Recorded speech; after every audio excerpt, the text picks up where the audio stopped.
नमस्कार। PV news पर आपका स्वागत है। हौले हौले सबसे हौले, सबसे पहले दिन भर की बड़ी सुर्खियां। पीवी न्यूज़ रंगे हाथों अच्छी खबर दिखाते पकड़ा गया, दर्शकों से मांगी माफी, कहा हम गलत दिशा में चले गए थे। ब्रिटेन के प्रधानमंत्री ऋषि सुनक के घर जाएगी ईडी। प्रधानमंत्री मोदी ठुकरा के मेरा प्यार मेरा इंतकाम देखेगी गाने के मूड में।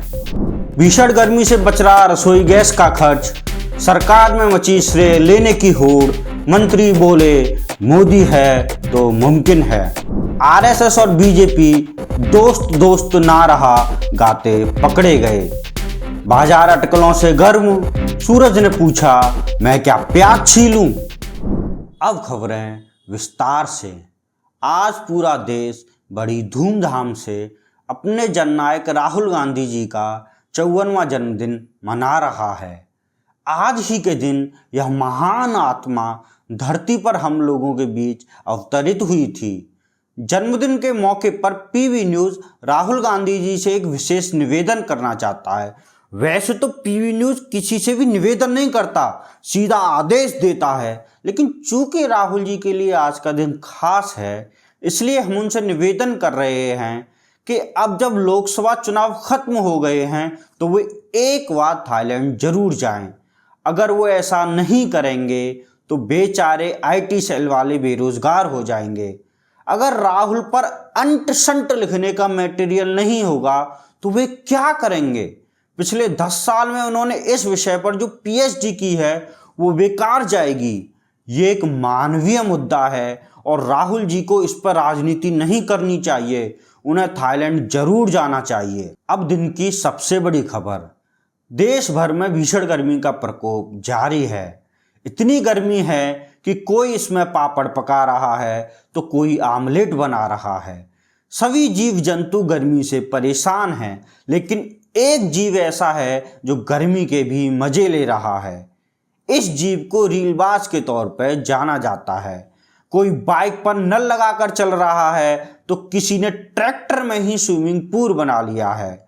रीलबाज गर्मी के ऐसे मजे ले रहे हैं जैसे सूरज को चुनौती दे रहे हों। हमें इंद्रलोक से विश्वसनीय खबर मिली है कि इन रीलबाजों को सबक सिखाने के लिए ही सूर्यदेव अपना गुस्सा दिखा रहे हैं। कुछ रीलबाजों की सजा पूरी मानवता झेल रही है। रीलबाज मानवता के लिए खतरा बन चुके हैं। इस महामारी से निपटने के लिए आज प्रधानमंत्री कार्यालय में एक अहम बैठक हुई। रील्स वाली महामारी नहीं, गर्मी वाली महामारी।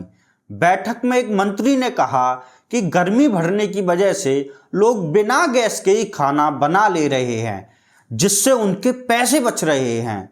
उन्होंने सुझाव दिया कि सरकार को तत्परता से आगे बढ़कर इसका श्रेय लेना चाहिए, वरना अपोजिशन इसका फायदा उठा लेगा। इस सुझाव पर बैठक में मौजूद कुछ कारोबारी भड़क गए। उन्होंने कहा कि मंत्री जी को गर्मी बढ़ने जैसे अहम मुद्दे पर राजनीति नहीं करनी चाहिए। गर्मी इसलिए बढ़ रही है क्योंकि बड़े बड़े कारोबारी जंगलों को, हजारों पेड़ों को लगातार काट रहे हैं। सरकार को इसका श्रेय नहीं लेना चाहिए। मंत्री जी की ओर से जवाब आया कि जंगल काटने की अनुमति भी तो सरकार ही देती है। अगर सरकार चाहे तो कारोबारी एक भी पेड़ नहीं काट सकते और गर्मी बिल्कुल नहीं बढ़ेगी। इस पर कारोबारी बोले कि उनके पैसे से ही सरकार बनी है और अगर कारोबारी चाहें तो मंत्री जी मंत्री नहीं रहेंगे। दोनों तरफ की चिल्ल पौ सुनकर अब तक आराम से सो रहे विज्ञान मंत्री जाग गए। उन्होंने कहा कि आप लोग बिना बात के झगड़ रहे हैं। पेड़ कटने और गर्मी बढ़ने का आपस में कोई संबंध नहीं है। उन्होंने गंभीरता से बैठक में मौजूद सभी लोगों को समझाया कि हमारे ग्रह के मात्र 29% हिस्से पर जमीन है। इस जमीन पर या तो पेड़ रह सकते हैं या इंसान रह सकता है, दोनों एक साथ नहीं रह सकते। विज्ञान मंत्री के मुंह से यह बात सुन उनके पीछे बैठे वैज्ञानिक चुप नहीं रह सके और उन्होंने खड़े होकर कहा, मंत्री जी आप सभी को गुमराह कर रहे हैं। इंसान और पेड़ को साथ ही रहना होगा। पेड़ तो इंसान के बिना जीवित रह सकता है, लेकिन इंसान पेड़ के बिना जीवित नहीं रह सकता। यह धरती दोनों की है। वैज्ञानिक के इतना कहते ही बैठक में मौजूद सभी लोग ठहाके लगाकर हंसने लगे और एक तीसरे मंत्री बोले, अच्छा मजाक कर लेते हो बाबू। इस पर वैज्ञानिक ने कहा कि वह मजाक नहीं कर रहे, सच बोल रहे हैं। उनके द्वारा कही गई एक एक बात के सबूत मौजूद हैं। उनकी यह बात सुन विज्ञान मंत्री उखड़ पड़े। उन्होंने कहा, तुम वैज्ञानिक लोग कुछ भी कहते हो, तुम्हारे हिसाब से तो बंदर इंसानों के पूर्वज हैं।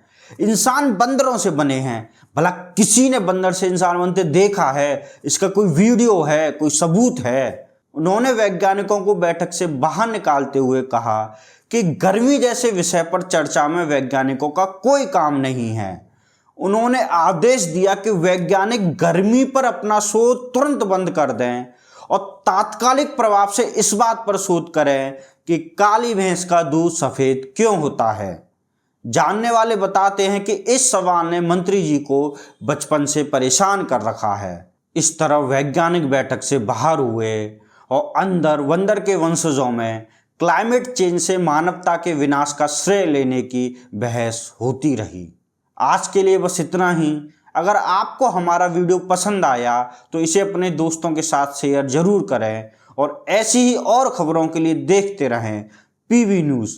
हौले हौले सबसे हौले। नमस्कार।